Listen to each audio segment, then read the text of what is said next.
Assalamualaikum warahmatullahi wabarakatuh. Perkenalkan nama saya Hamdi Syafruddin dari kelas A kuliah di SK 2002. Pada kesempatan kali ini saya akan melanjutkan dan membahas mengenai laporan dari tugas sebelumnya yang sudah saya buat, yaitu sejarah perkembangan alat hitung. Sebelumnya saya memilih ini karena pembahasan kita dimulai dari sempoa. Sempoa ini adalah alat hitung yang banyak digunakan di daerah saya di Kota Bogor, khususnya pada anak-anak kecil seusia TK dan SD. Karena mungkin bentuknya yang simple dan mudah dipahami oleh logika dan analogi anak-anak. Saya sendiri menggunakan ini pada waktu TK dan SD kelas 1.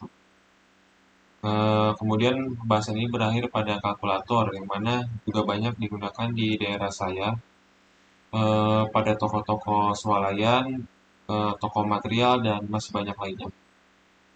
Kita langsung ke pembahasan pertama, yaitu sempoa. Sempoa adalah alat kuno berhitung yang dibuat dari rangka kayu, sederetan poros berisi manik-manik yang digeserkan. Sempoa dilakukan untuk operasi aritmatika seperti penjumlahan, pengurangan, perkalian, pembagian, dan akar kuadrat. Sempoa telah digunakan dari berabad-abad dahulu, berasal dari kata abaks yang artinya dalam bahasa Yunani yaitu tabel perhitungan. Alat ini dianggap sebagai awal mula komputasi yang muncul pada 5.000 tahun yang lalu. Selanjutnya ada tulang-tulang napir. John Napier adalah seorang ahli matematika asal Skotlandia yang mengubah bentuk perkalian yang dirasakannya membosankan bentuk penjumlahan.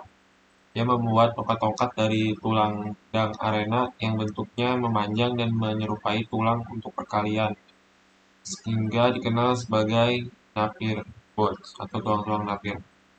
Napier ini juga merupakan penemu logaritma di tahun 1594 dan ditulis dalam buku di tahun 1614. Selanjutnya ada Mistar Geser. William Oughtred adalah seorang matematika asal Inggris yang menemukan lambang X untuk perkalian dan lambang titik 2 untuk perbandingan. Dia merupakan menciptakan Mistar Geser di tahun 1622. Alat ini pengembangan dari tulang Napier yang sebelumnya dengan dilengkapi hasil operasi perhitungan, perkalian, dan pembagian dengan penambahan dan pengurangan. Selanjutnya ada kalkulator roda numerik. Pada tahun 1642, Blaise Pascal, seorang ahli matematika dari Prancis, menemukan apa yang ia sebut sebagai kalkulator roda numerik. Pascal menggunakan 8 roda putar bergerigi yang digunakan untuk menjumlahkan bilangan hingga 8 digit. Alat ini merupakan alat penghitung bilangan berbasis 10. Mesin buatan Pascal ini merupakan salah satu mesin pertama di dunia yang menambahkan mekanik di dalamnya. Kelemahan alat ini hanya terbatas pada melakukan penjumlahan saja. Selanjutnya ada kalkulator roda mekanik 2. Pada tahun 1694, seorang matematikawan dan filsuf Jerman, Gottfried Wilhelm von Leibniz, telah memperbaiki Pascalen dengan membuat mesin yang dapat mengalihkan. Sama seperti pendahulunya, mekanik ini bekerja menggunakan roda-roda bergerigi. Dengan mempelajari catatan dan gambar-gambar yang dibuat oleh Pascal, Leibniz ini dapat mencurigangkan alat-alatnya. Barulah pada tahun 1820, kalkulator mekanik mulai populer. Kemudian ada kalkulator mekanik atau disebut aritometer. Pada tahun 1820, kalkulator mekanik populer. Charles Xavier Thomas de Colmar menemukan mesin yang dapat melakukan 4 fungsi aritmatika dasar. Kalkulator mekanik ini yang diberi nama aritometer merepresentasikan pendekatan yang lebih sangat praktis dalam kalkulasi, karena alat tersebut dapat melakukan penjumlahan, pengurangan, perkalian, dan pembagian.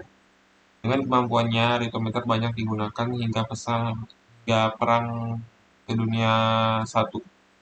Bersama-sama dengan ide Pascal dan Leibniz, Colmar membantu membangun era komputasi mekanikal. Selanjutnya ada mesin diferensial. Pada tahun 1822, seorang profesor matematika Inggris Charles Babbage menemukan suatu mesin untuk melakukan perhitungan persamaan diferensial. Mesin tersebut dinamakan mesin diferensial. Tahun 1830 dia mempunyai ide untuk membuat mesin hitung dapat diprogram atau mesin hitung analitis. Namun karena kurang dukungan teknologi, impian tidak pernah terwujud. Menurut demikian, karena idenya inilah Charles Babbage dianggap sebagai penemu informatika. Selanjutnya ada analytical engine. Asisten Babbage, Augusta Adaking, memiliki peran penting dalam pembuatan mesin ini yang membantu merevisi rencana, mencari pendanaan dari pemerintah Inggris, dan mengkomunikasikan spesifikasi analytical engine kepada publik. Selain itu, pemahaman Augusta yang balik tentang mesin ini memungkinkan untuk membuat instruksi untuk dimasukkan ke dalam mesin dan juga membuat menjadi programmer wanita pertama. Pada tahun 1990, Departemen Pertahanan Amerika menamakan sebuah bahasa pemrograman dengan nama ADA sebagai penghormatan kepadanya. Selanjutnya ada kartu perforasi. Pada tahun 1889, Herman Hollerith menemukan cara cepat perhitungan bagi bersensus Amerika Serikat. Hollerith menggunakan kartu perforasi untuk memasukkan data sensus yang kemudian diolah alat tersebut secara mekanik. Kartu tersebut dapat disimpan hingga 80 variabel sehingga hasil sensus dapat diselesaikan dalam waktu 6 minggu.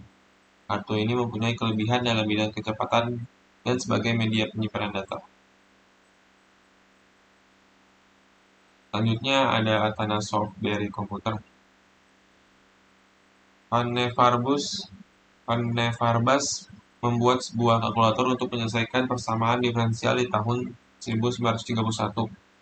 Mesin tersebut dapat menyelesaikan persamaan diferensial kompleks yang selama ini dianggap rumit oleh kalangan akademik. Mesin ini tersebut sangat besar dan berat karena ratusan gerigi dan porsi digunakan untuk melakukan perhitungan. Selanjutnya ada The Dalton Heading Listing Machine. Pada tahun 1902, Dalton menciptakan The Dalton Heading Listing Machine yang merupakan mesin subtraksi pertama berdigit 10. Tahun 1900 sampai 1975, kalkulator ini mulai berubah bentuk menjadi lebih kecil dengan tambahan berbagai fitur perhitungan. Madas 20 BZS merupakan salah satu kalkulator yang diproduksi pada masa ini. Kalkulator ini sudah dijalankan dengan listrik dan bisa melakukan pengalian dan pembagian.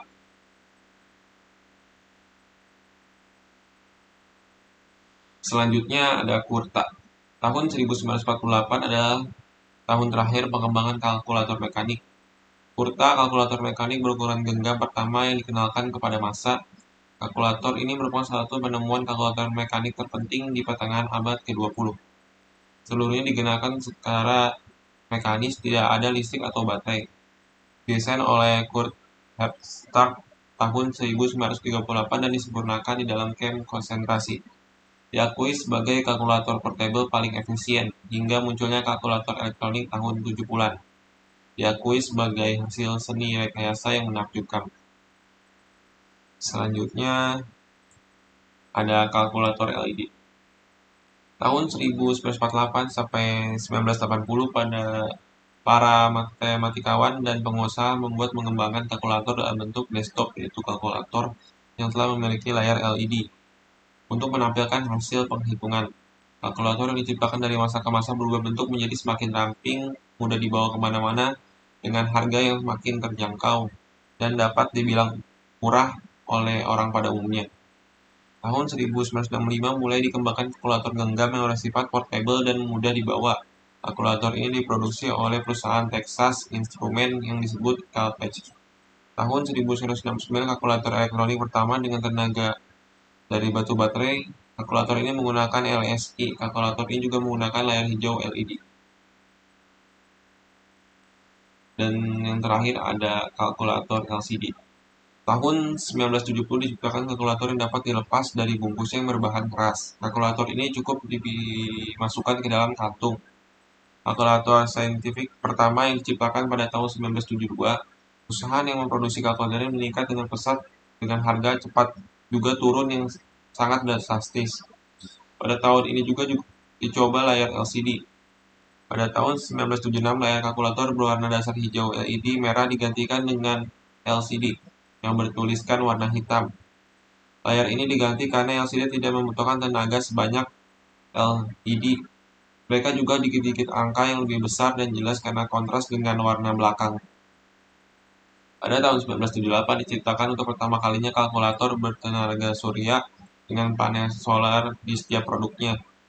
Pada tahun ini juga diciptakan kalkulator pertama seukuran kartu kredit. Pada tahun 1980 terciptalah kalkulator pertama dengan keypad QWERTY dan berjalan dengan basic language. Mungkin sekian pembahasan singkat yang mengenai tugas sejarah perkembangan alat komputasi. Kurang lebihnya mohon dimaafkan apabila ada salah urutan dan salah tutur kata. Assalamualaikum warahmatullahi wabarakatuh.